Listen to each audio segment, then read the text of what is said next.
Hi guys, in today's video I'm going to show you how you can order in bulk from Shein.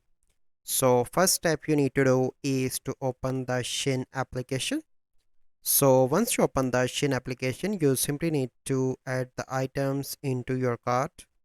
So once I am on the Shein, let me add the items into my cart. So I want to add this item. So you need to select that and click on add to cart. So you need to select size, add to cart. So now I am going on to my cart.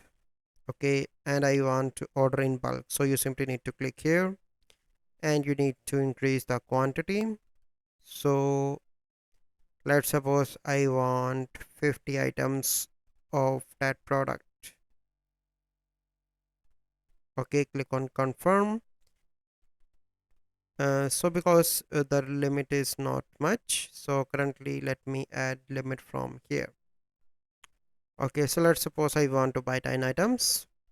Here you can see now I have free shipping. Then you simply need to click on checkout and you can easily place the order. So this is the process how you can order in bulk from Shein.